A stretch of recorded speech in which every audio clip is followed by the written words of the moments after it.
I'm working at the Board of Trade one day. My life spent growing up in the financial markets. And I spent every waking moment I had paying attention to crude oil quotes and bond prices and currency spreads and Dow Jones news and Reuters news and Bloomberg news, and then walked in 34 years ago, a Valpo girl into the Board of Trade. I knew I was going to marry that Valpo girl from the minute I met her. And that changed the trajectory of my life. Not only in the form of happiness and peace and comfort and love, but in the form of, that led us to move to Valpo 17 years ago. And I'm already an information hound by nature, as I grew up wanting to consume every bit of information that I could. So I subscribed to the local papers, I watched the local TV, I listened to the local radio. I tried to absorb everything I possibly could about Valpo, Porter County, Northwest Indiana in general, because I was going to live here forever now and I wanted to know. And what I was reading and what I was listening to and what I was seeing didn't seem to align with what I was actually meeting in person. And I'd meet a bunch of nice people and then they would introduce me to other nice people. And it seemed like it kept on going like that. But then when I opened a paper, it didn't seem to reflect that same group or that same balance of positivity to negativity. And I made a little 6-page PowerPoint. I thought I was super smart. And I said, here, I'm this financial markets guy, Chicago. My mind goes a million miles a minute. I'm going to put these simple ideas down for you, and you're going to be so fabulously amazed that you're going to want to change your business model and jump on board. I had gone to the head of the radio station. I'd gone to the head of the TV station. They both had different things going on at the time, so it wasn't really just a rejection of the notion. It was more like, I don't think that's going to work, and it's not right for us at this particular time. The one that really flipped the script for me is when I'm sitting there with a newspaper publisher, and he's been in the business a million years, and the newspaper's been in the business a million years, and I've watched everything that's happened to a business like trading in Chicago, where electronic came in and new thinking came in and totally flipped an industry. So I'm sitting there with a newspaper guy, and he's telling me, this is Pollyannish, this is naive, there's no way that's gonna work. You don't have the people on the ground like we do. You don't have the knowledge. You don't have the local insight. You don't have a lot of different things. And the premise, it's just not gonna work. Nobody wants to read that. I was pretty darn discouraged, but there's always a moment where it flips for you. And when he leaned across the table and tapped on the table and said, but you know what, young man, you seem like a pretty sharp guy. When that fails, you should come back. I might hire you. And just like when I saw my wife and that second I knew we were going to get married, I knew at that moment in time, I went from a person that's giving you an idea to a person that is going to drive this idea for every waking moment that I have for the rest of my life.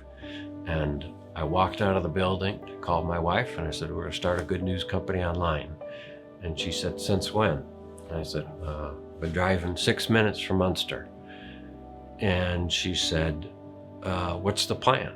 And I said, well, I told you the plan already. Like, let's get on with it. Like, aren't you excited? Isn't this great? I told you a fraction of the idea.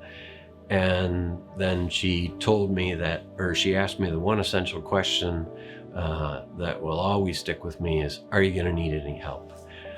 And I said, just a little bit in the very beginning.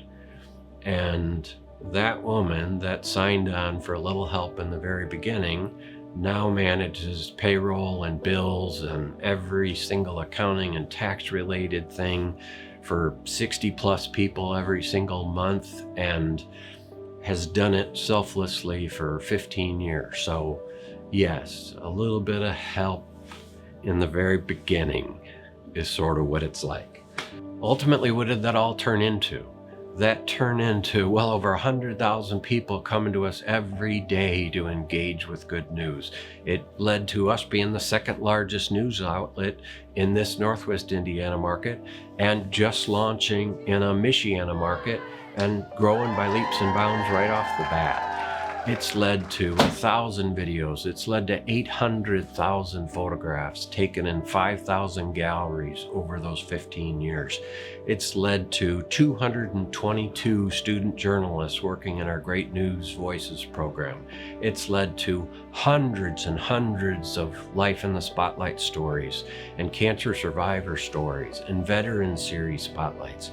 It's led to basketball, volleyball, cross country, tennis, every sport you can imagine, online, in person, electronically, covered across Lake, Porter, LaPorte, and now St. Joe and Elkhart County.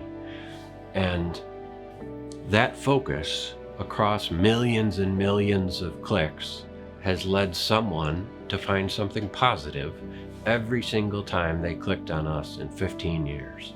And that's the comments, that's the likes, that's the shares, that's the stories, that's the videos, that's the newsletters, that's every engagement we have. We've led with positive, and people respond just the same. When we started this whole mission back in 2009, I knew it would be helpful to have a positive news outlet, starting in Valparaiso and then expanding in Northwest Indiana and eventually everywhere. And I thought it would be a good option to have, so it wasn't all focused on the negative. 15 years later, what I thought was a nice to have, I think is borderline essential. The negative mentality or the negative culture that's been established online doesn't have to be what we consume every single day. If what divides us are loud opposing voices, we probably ought to focus a lot more on the quiet, moderate voices that speak to us in a professional, normal manner. When we started this 15 years ago, I think this was a really nice option to have in the media landscape. When you look at what's happened over those 15 years, both in existing media and social media, the burgeoning world of communication we all interact with, and the negativity that's been found on most of those platforms, I think what was a nice idea is now an essential service. And you can count on us to never lose focus or sight of that and bring you the positive stories about the communities where you live, you work, and you play.